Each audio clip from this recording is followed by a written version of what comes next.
বিভিন্ন স্থানে কালবৈশাখীর তাণ্ডবে ক্ষয়ক্ষতি ও প্রাণহানি। শেরপুরে বাঁধ ভেঙে 10 গ্রাম প্লাবিত। সাতাশটার পরে যখন ঘর যাই দেয় সামনে তো একটা গাছ ভেঙে পড়ে গেছে গামগুলো মাথার উপরে। ওখানে আমি কিছু কাঠ বাগান করছিলাম, ওই এদিকে সমস্ত ওইগুলো ভেঙে গেছে। কুড়িগ্রাম সীমান্তে রাতের আঁধারে বাড়ছে পুশ ইন আর মাদক চোরাচালান। আতঙ্কিত স্থানীয়রা, টহল বাড়িয়েছে বিজিবি। বডি নামছে, উনি টাকা নিছে, রিসিভ করছে, ওইটা ওনার আরেক লোক দিয়ে আমাদেরকে পাঠিয়ে দিয়েছে। রোহিঙ্গা দিতে আসে এইভাবে ভারত থেকে, তাহলে আমরা কিভাবে তাদের কাছে রক্ষা পাবো? তারা তো কি করবে না করবে। স্থলবন্দর দিয়ে পণ্য আমদানিতে ভারতের নিষেধাজ্ঞায় রফতানি বাণিজ্যে প্রভাব আনুষ্ঠানিকভাবে জানায়নি দিল্লি, বললেন বাণিজ্য উপদেষ্টা। 3000-এর বেশি গোর্খদক কিশোরগঞ্জের মনু মিয়ার প্রিয় ঘোড়াটি হত্যা। হতবাক এলাকাবাসী, তদন্ত করছে পুলিশ। ঘোড়াটা মারছে, তার সঠিক বিচার হোক এবং তারা আইনের আওতায় আনা হোক। এত মহৎ মানুষের একটা জিনিস যেটা দিয়ে কবর করার কাজে উনি ঘোড়া ব্যবহার করে যেত, এই ঘোড়াটা এভাবে মেরে ফেলছে। অনুমোদন ছাড়াই চলছিল হবিগঞ্জের নিউ লাইফ ডায়াগনস্টিক সেন্টার। যৌথ অভিযানে প্রতিষ্ঠানে তালা, 2 জনকে কারাদণ্ড। এখানে তারা কোনো লাইসেন্স গ্রহণ করে নাই, এটা ছিল একটা অপরাধ। দণ্ড তালিকা প্রদর্শন করে নাই। এখানে যে মেডিকেল টেকনোলজিস্ট থাকার কথা ছিল, কোনো মেডিকেল টেকনিশিয়ান নাই, কোনো ডাক্তার নাই। তারা সাধারণ যারা অফিস স্টাফ আছে তাদেরকে দিয়ে এই কার্যক্রমগুলো করতে।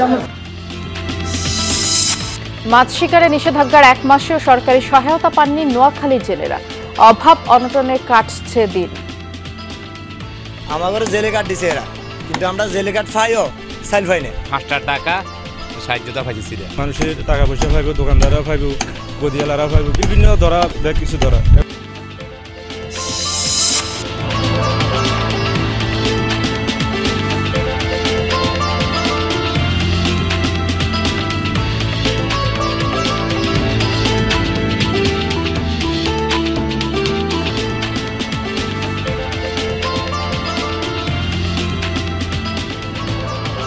শুভেচ্ছা, আমন্ত্রণ বিরতিহীন সংবাদ ছাড়া দেশে। নুসরাত বৃষ্টির সাথে আছি।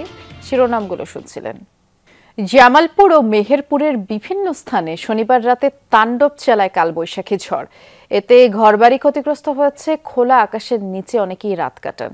ঝড়ে ক্ষতি হয়েছে আম ও লিচুর ফলনেরও। এখনও অনেক এলাকা বিদ্যুৎ বিচ্ছিন্ন।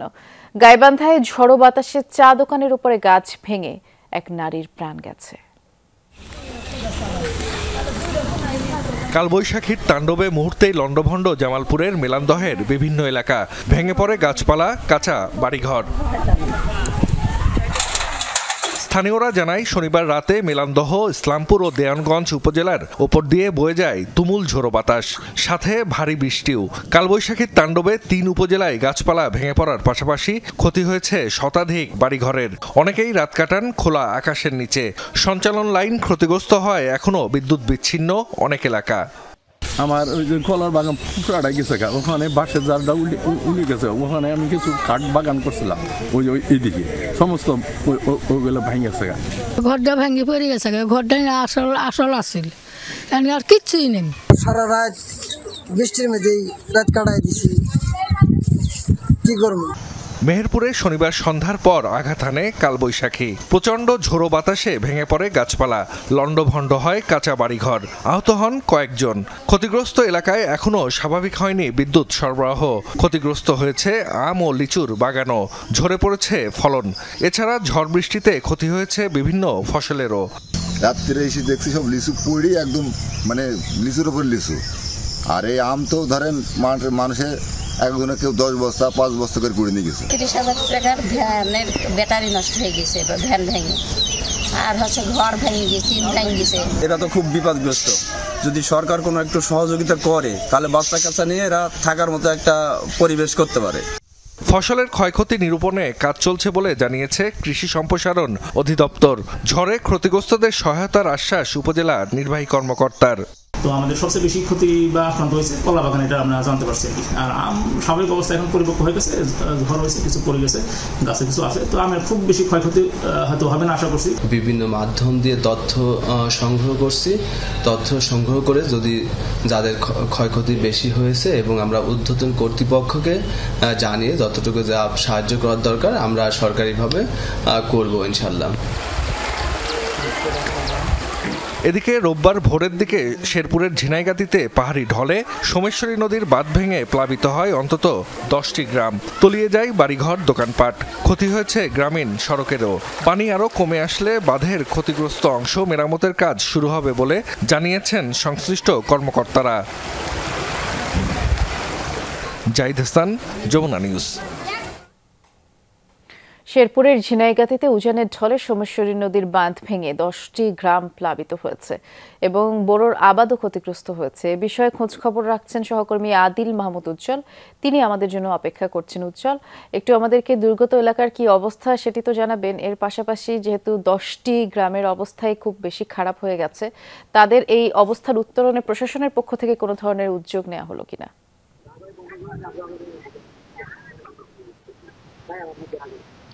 বৃষ্টি, আপনি জানেন যে আসলে গত কয়েকদিনে টানা বর্ষণ এবং উজান থেকে নেমে আসা পাহাড়ি ঢলে কিন্তু শেরপুরের যে ধানশাল ইউনিয়ন, সেই ধানশাল ইউনিয়নের বেশ কয়েকটি গ্রাম কিন্তু প্লাবিত হয়েছে।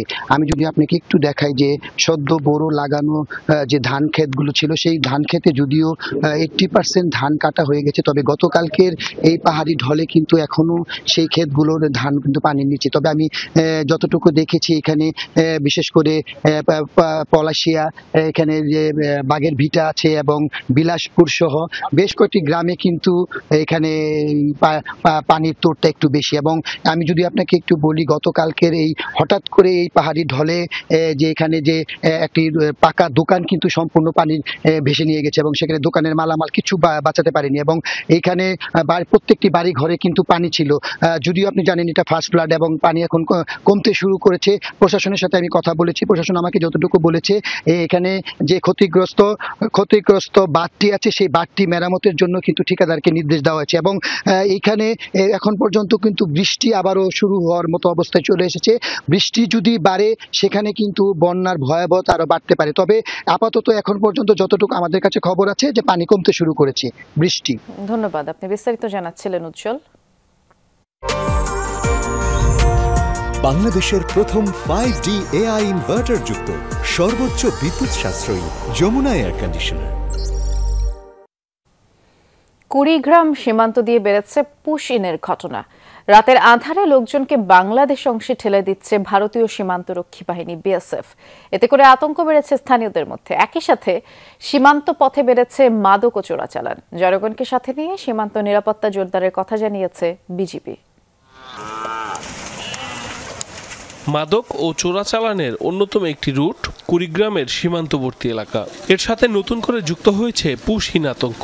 আগে থেকেই সীমান্ত এলাকায় জড়ো করা লোকজনকে রাতের আধারে ঠেলে দেয়া হচ্ছে বাংলাদেশের দিকে।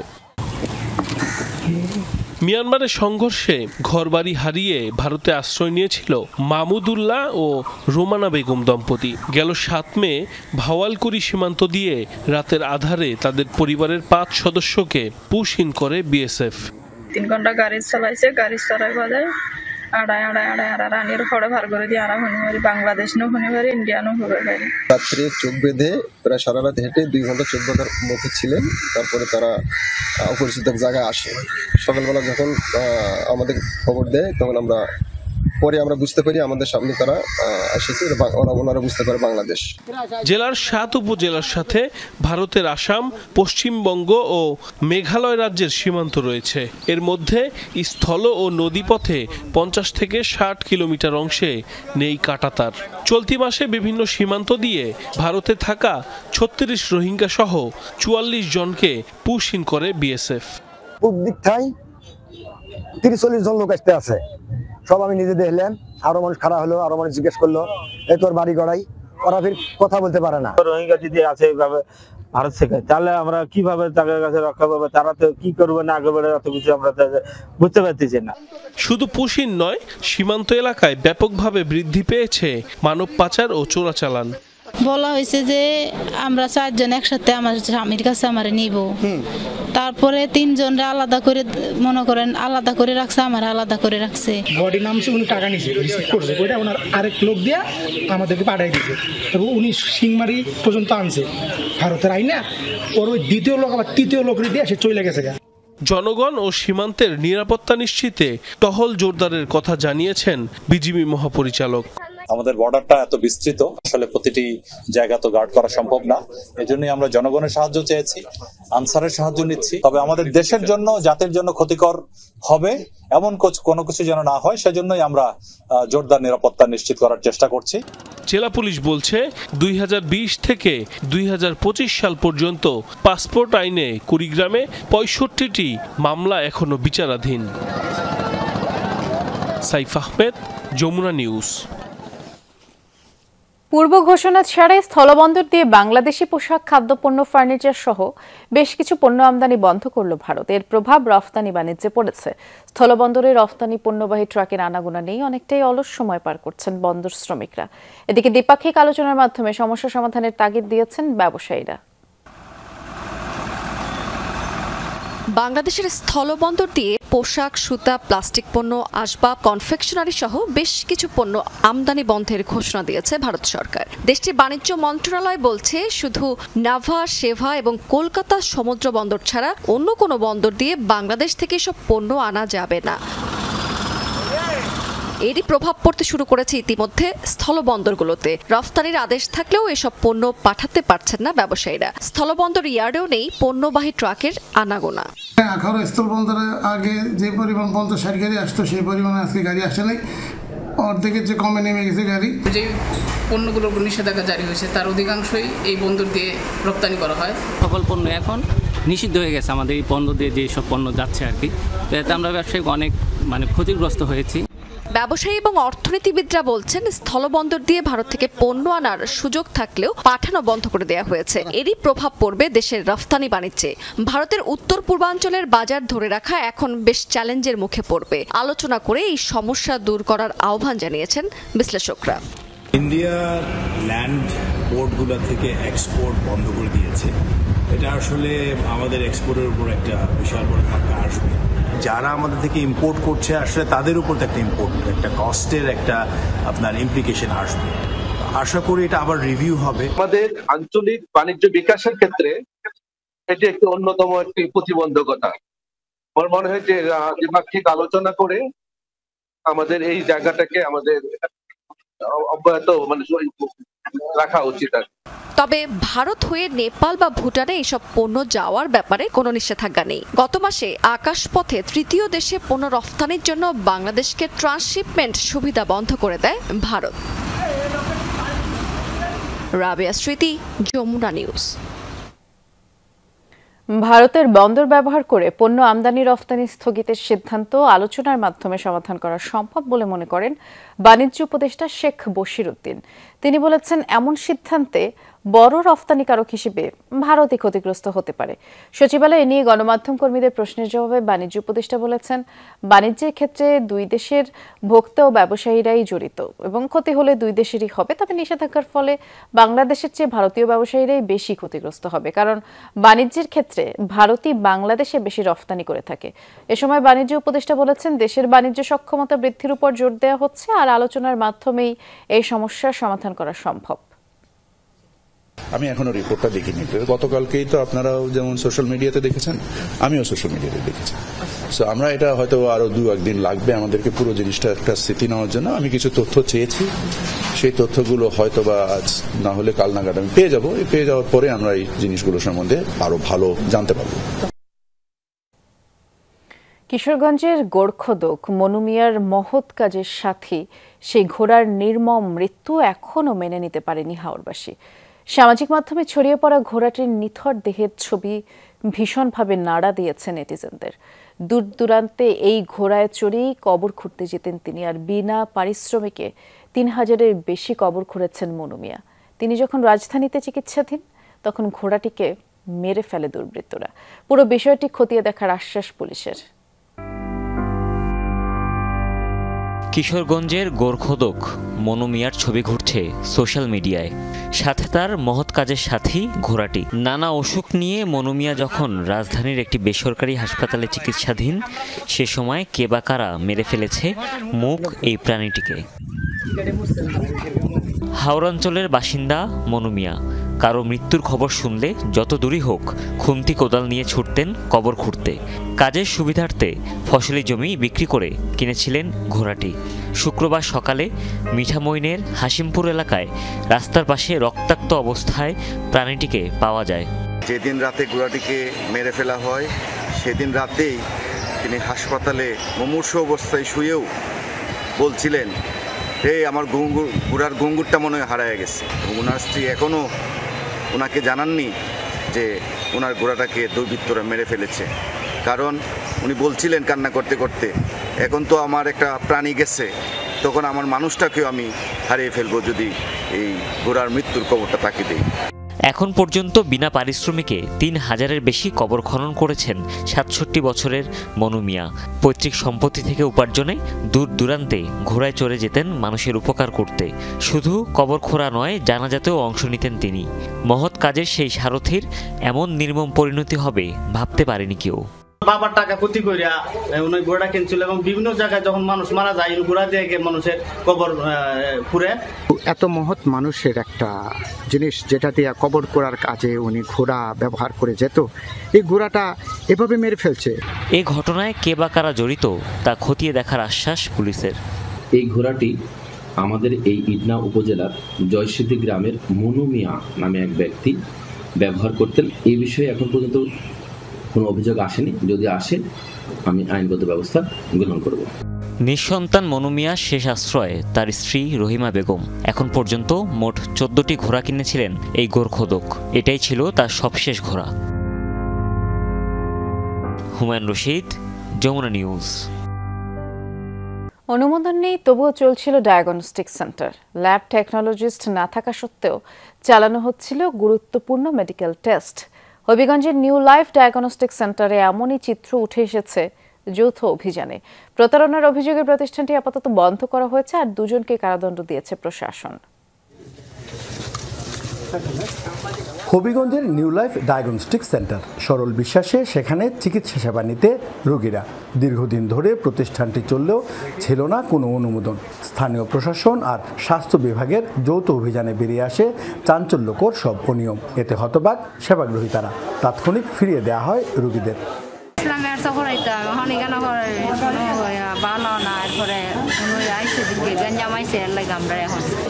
চেক আপ করার লাগে, মানে রক্ত পরীক্ষা, প্রস্রাব পরীক্ষা এবং আলতার জন্য ওখানে যাই এখনো পাইছি যে এটা ভুয়া। টাকা পয়সা ফেরত হয়েছে, এই জন্য এরা টাকা পয়সা উদ্ধার করে দিয়েছে এবং আমি এখন চলে যাই। 2021 সাল থেকে অনুমোদন ছাড়াই চলছিল নিউ লাইফ। ল্যাব টেকনোলজির ছাড়াই হচ্ছিল গুরুত্বপূর্ণ সব পরীক্ষা। এমনকি পরীক্ষার রিপোর্টে অন্যের স্বাক্ষর বসিয়ে চালানো হচ্ছিল প্রতারণা। বিষয়টিকে গুরুতর অনিয়ম ও প্রতারণা বলে উল্লেখ করছেন চিকিৎসকরা। ল্যাব টেকনোলজিস্ট হিসাবে কেউ নেই।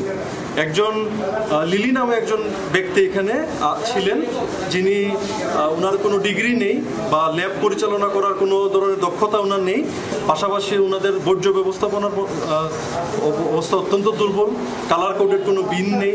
যতদিন পর্যন্ত ওনারা মান উন্নয়ন না করেন এবং লাইসেন্স প্রমাণ না করেন, ততদিন পর্যন্ত বিধি মোতাবেক এই প্রতিষ্ঠান বন্ধ থাকে। অভিযানে অনিয়ম প্রমাণিত হওয়ায় প্রতিষ্ঠানের 2 জনকে বিভিন্ন মেয়াদে কারাদণ্ড দেওয়া হয়। আপাতত বন্ধ রাখা হয়েছে প্রতিষ্ঠানটির কার্যক্রম। এখানে তারা কোনো লাইসেন্স গ্রহণ করে নাই, এটা ছিল একটা অপরাধ। মূল্য তালিকা প্রদর্শন করে নাই। এখানে যে মেডিকেল টেকনোলজিস্ট থাকার কথা ছিল, কোনো মেডিকেল টেকনিশিয়ান নাই, কোনো ডাক্তার নাই। তারা সাধারণ যারা অফিস স্টাফ আছে তাদেরকে দিয়ে এই কার্যক্রমগুলো করা। শহরের অন্যান্য নামি দামি ডায়াগনস্টিক সেন্টার ও ক্লিনিকেও নিয়মিত অভিযান পরিচালনার দাবি স্থানীয়দের। প্রদীপ দাস সাগর, যমুনা নিউজ, হবিগঞ্জ। ক্ষমতাচ্যুত প্রধানমন্ত্রী শেখ হাসিনা নির্বাচনী হলফনামায় দেয়া সম্পদ বিবরণীর সাথে বাস্তবের অনেক গরমিল পাওয়া গেছে বলে জানিয়েছে দুদক চেয়ারম্যান ডক্টর মোহাম্মদ আব্দুল মোমেন। দুপুরে মৌলভীবাজারে ১৭৪তম গণশুনানি অনুষ্ঠানে আব্দুল মোমেন বলেছেন, শেখ হাসিনা এবং তার পরিবারের অবৈধ সম্পদ তদন্ত করেছে দুদক, আর গণশুনানিতে এলাকার বিভিন্ন দুর্নীতি অনিয়মের কথাও কমিশনের সামনে তুলে ধরেন স্থানীয়রা। বিভিন্ন সরকারি অফিসে সেবা প্রাপ্তিতে হয়রানির শিকার এবং সেবা বঞ্চিতেরও অভিযোগ করেন তারা। আর এসব অভিযোগের পরিপ্রেক্ষিতে তাৎক্ষণিক সমাধানের সিদ্ধান্ত দেন দুদক চেয়ারম্যান।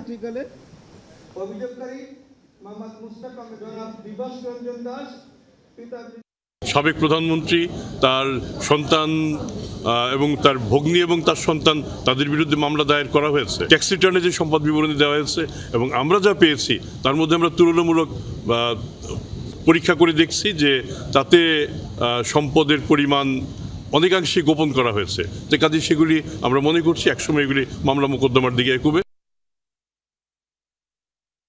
সরকারি ১ কিলোমিটার রাস্তা দীর্ঘদিন ধরে বেদখল। গত ১৬ বছর আওয়ামী লীগের দাপট দেখিয়ে রাস্তা বন্ধ করে বাড়িঘর এবং বৃক্ষরোপণ করেছে দখলদাররা। ৫ আগস্ট পরবর্তী সময়ে এসিল্যান্ড অফিস থেকে তদন্ত করে এর সত্যতা পেলেও উদ্ধার করা হচ্ছে না রাস্তাটি। এই ঘটনাটি রংপুরের মিঠাপুকুরের পায়রা বন্দর। মিঠাপুকুর পায়রাবন্দের নোয়াখালী পাড়া, মৌজা ইসলামপুর, জেএল নম্বর ১৬৪, SA খতিয়ান এবং ভিপি খতিয়ান নম্বর ১। নোয়াখালী পাড়ার নান্টুর বাড়ি থেকে বুলবুলের বাড়ি পর্যন্ত প্রায় ১ কিলোমিটার সরকারি রাস্তাটি দীর্ঘদিন থেকে অবৈধ দখলে। স্থানীয় মোজাম্মেল, মমিনুল, সাবু মিয়া আওয়ামী লীগের প্রভাব খাটিয়ে সরকারি রাস্তার ওপর গড়ে তুলেছেন আধা পাকা ভবন, রোপণ করেছেন বিভিন্ন ধরনের বৃক্ষ। এতে চরম ভোগান্তিতে এলাকার কয়েকশো মানুষ। বাইরে হওয়ার কষ্ট, মানুষের বাড়ির ভিতর দিয়ে যাওয়া আসি করা লাগে। মানুষেরা যদি গেট লাগে দেয় তো আমরা যাই কেমন করি? এখনো ওরা ওই পূর্ব আওয়ামী লীগের প্রভাব ধরে আছে, যার কারণে রাস্তাটা এখনো হইতে দিতেছে না। চেয়ারম্যানে ছিল, চেয়ারম্যান আসিয়ে বলছে যে আমরা বের করে দেবো, ওরা বসিয়ে যে গাছ কাটবো, পরে আর গাছও কাটেনি, কোনো ইয়েও হয়নি। বেলবাড়ি থেকে নোয়াখালী পাড়া পর্যন্ত পুরাটা রাস্তা চাই আমরা, কিন্তু শুধু যে স্পেসিফিক ভাবে অল্প একটু জায়গা এটা আমরা চাই না। আশিকুর রহমান ছিল তখন তোমাদের ডাইন হাত বাঁ হাত ছিল, তোমরা আমাদের কোনো কাজই করতে দাওনি, যখন তখন লাঠি নিয়ে এসে ধরাধরি মারামারি করছো এই জায়গাতে। দখলকারীদের দাবি, রাস্তার বিষয়টি তাদের জানা ছিল না, সরকার উদ্যোগ নিলে ছেড়ে দেওয়ারও কথা বলেন তারা। বেলবাড়ি থেকে শুরু করে নোয়াখালী পাড়া, নোয়াখালী পাড়া থেকে শুরু করে বেলবাড়ি, যতটা বাড়ি রাস্তার মধ্যে পড়বে সবাই যদি ভাঙে আমি ভাঙতে বাধ্য, কেউ না ভাঙলে আমি কেন একা ভাঙবো? আপনি শুরু থেকে রাস্তাটা বের করেন, আমার বাড়ি সরাইতে সময় লাগবে না। জানতে পারবেন না গাছ মনে করেন বাড়ি পড়ছে, এখন যদি সবাই যদি মনে করেন ক্লিয়ার করে দেয় আমি দিয়ে দেবো। গেল ২৮ এপ্রিল পুনরায় তদন্তের পর এসিল্যান্ডের কাছে রাস্তাটি সরকারি হিসেবে উল্লেখ করে উদ্ধারের জন্য প্রতিবেদন দেয় ইউনিয়ন ভূমি সহকারী কর্মকর্তা। প্রতিবেদনটি পাঠানো হয় ইউএনওর কাছেও। উচ্ছেদের জন্য নোটিশ দিব, নোটিশ দিয়ে তারপর উচ্ছেদ করবো আর কি। বিবাদী পক্ষের কথাও শুনবো, তাদের পক্ষ থেকে যদি কোনো বক্তব্য থাকে। নূর ইসলাম সহ কয়েকজন একটা আবেদন পেয়েছি। আবেদনের প্রেক্ষিতে সহকারী কমিশনার ভূমি, যেটা হচ্ছে ইউনিয়ন, যে আমাদের ইউএলও বলে, তাকে সরজমিনে যাচাই তদন্তের জন্য দিয়েছিলাম এবং ওনার তদন্ত প্রতিবেদনটা আমরা পেয়েছি। তদন্ত প্রতিবেদনে আমরা সত্যতা পেয়েছি। ভুক্তভোগীদের দাবি, ৫ আগস্ট পরবর্তী সময়ে সরকারি রাস্তা উদ্ধারে সংশ্লিষ্ট কর্তৃপক্ষের উদাসীনতায় আশাহত তারা। সরকার, মাঝারুল মান্নান, যমুনা নিউজ, রংপুর।